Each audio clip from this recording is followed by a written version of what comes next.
दिल्ली में बीजेपी जीत गई चुनाव, तो ऐसे में सवाल तो ये है कि अब मुख्यमंत्री बनेगा तो कौन बनेगा। इस सवाल के जवाब में भोजपुरी के एक्टर सांसद रवि किशन कहते हैं कि ना नायाब सैनी को पता था, ना खट्टर साहब को पता था, ना भजन लाल जानते थे और न योगी बाबा को पता था कि वे सीएम बनेंगे। यही तो इस भाजपा संगठन की मजबूती है। देखिएगा कि दिल्ली में भी कोई अद्भुत व्यक्ति आ जाएगा और सब मुंह खोलकर देखते रह जाएंगे। भारतीय जनता पार्टी में सीएम का पद किसे मिलने वाला है, इस पर केवल अटकलें ही लगाई जा सकती है। लेकिन रवि किशन के इस बात में दम है, क्योंकि दिल्ली में कोई अद्भुत व्यक्ति ही सीएम बनेगा। जिस तरह की परिस्थितियां दिल्ली में बन रही है, उसके चलते बीजेपी को बहुत सोच समझकर फैसला करना है। आइए जानते हैं कि बीजेपी इन परिस्थितियों में किस पर भरोसा करने वाली है। जाट, गुजर, पंजाबी या पूर्वांचली किस समुदाय से बन सकता है सीएम? दरअसल दिल्ली में सीएम बनने वाले चेहरों में जो नाम सबसे आगे चल रहे हैं, उनमें प्रवेश वर्मा, रमेश बिधूड़ी, मनोज तिवारी और वीरेंद्र सचदेवा का नाम सामने आ रहा है। प्रवेश वर्मा नई दिल्ली सीट पर अरविंद केजरीवाल के खिलाफ चुनाव लड़ चुके हैं। अभी तक यहां पर कांटे की टक्कर चल रही थी, कुछ नहीं कहा जा सकता था। लेकिन जब प्रवेश वर्मा की जीत के बाद अब ये तय है कि अगर वो सीएम बनते हैं तो प्रवेश वर्मा के बेटे हैं, उनकी छवि अच्छी है। की बात करें वीरेंद्र सचदेवा की, तो वीरेंद्र सचदेवा बीजेपी के प्रदेश अध्यक्ष हैं और पार्टी के पंजाबी लॉबी को भी रिप्रेजेंट करते हैं। दिल्ली में मूल रूप से पंजाबी वोटर्स की बहुतायत रही है। पंजाबियों को साधे बिना दिल्ली पर कभी राज नहीं किया जा सकता। दिल्ली में अगर बीजेपी जीतती है तो यही कहा जाएगा कि उनके नेतृत्व में बीजेपी ने यह कमाल किया है।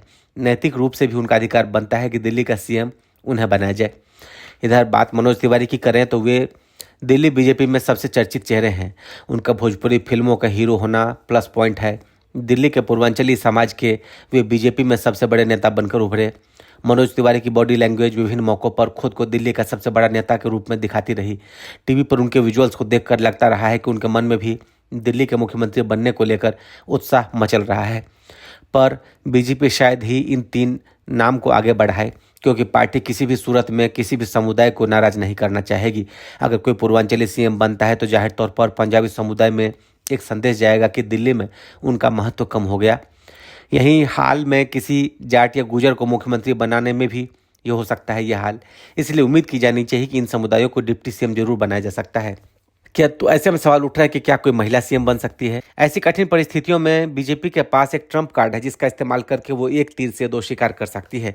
किसी महिला को सीएम बनाकर बीजेपी दिखा सकती है कि उसे इस समुदाय की खास चिंता है। लोगों को किसी महिला सीएम के मिलने से आपकी सीएम आतिशी और दिल्ली के पूर्व सीएम शीला दीक्षित का एहसास होगा। दूसरी बात यह भी होगी कि एक महिला के सीएम बनने से दूसरे समुदाय का जो कंपटीशन है वह भी कम हो जाएगा। पंजाबी बनाम पूर्वांचली या जाट बनाम गुजर की बात खत्म हो जाएगी। तीसरी बात यह भी है कि बीजेपी के पास महिला सीएम बनाने के लिए कोई तेज तर्रार कैंडिडेट योग्य कई मौजूद है कैंडिडेट, जो भविष्य में बीजेपी के लिए एसेट बन सकती है। इसमें बांसुरी स्वराज, मीनाक्षी लेखी, स्मृति ईरानी का नाम लिया जा रहा है। ये तीनों ही महिलाएं काम करने वाली, योग्य और जनता के बीच लोकप्रिय है। सबसे बड़ी बात यह है कि इनके टक्कर के पुरुष कैंडिडेट फिलहाल बीजेपी में नजर नहीं आ रहे हैं। चौथी बात, दिल्ली में महिलाएं और आम आदमी पार्टी की बहुत बड़ी सपोर्टर रही है। उसका काट भी महिला के सीएम के जरिए संभव हो सकता है। अब ऐसे में सवाल उठ रहा है, क्यों विजेंद्र गुप्ता हैं सीएम पद के सबसे प्रबल दावेदार?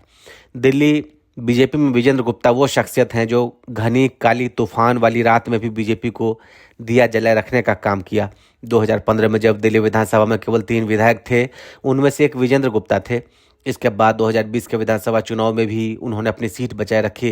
विधानसभा में बहुत कम संख्या में होने के बावजूद भी आम आदमी पार्टी के खिलाफ आवाज बुलंद करते रहे। कायदे से देखा जाए तो मुख्यमंत्री पद के लिए उनका नाम सबसे आगे होना चाहिए।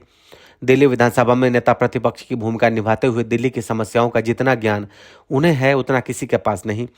बीजेपी उन्हें मुख्यमंत्री बनाती है तो किसी अन्य समुदाय को प्रॉब्लम नहीं होने वाला है।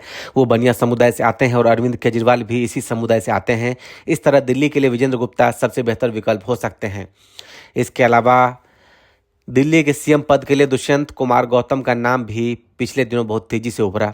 बीजेपी उन्हें भी मुख्यमंत्री बनाकर खेल कर सकती है। इसकी सबसे बड़ी वजह यह है कि वह दलित समाज से आते हैं और पार्टी के पुराने कार्यकर्ता हैं।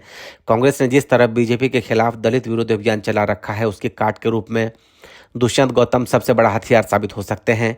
बीजेपी आलाकमान भी उन पर भरोसा करता है और बीजेपी के नेशनल जनरल सेक्रेटरी भी हैं। हालांकि अब देखना है कि बीजेपी किसको दिल्ली के तख्तो ताज पर बिठाती है। ब्यूरो रिपोर्ट, लाइव तक।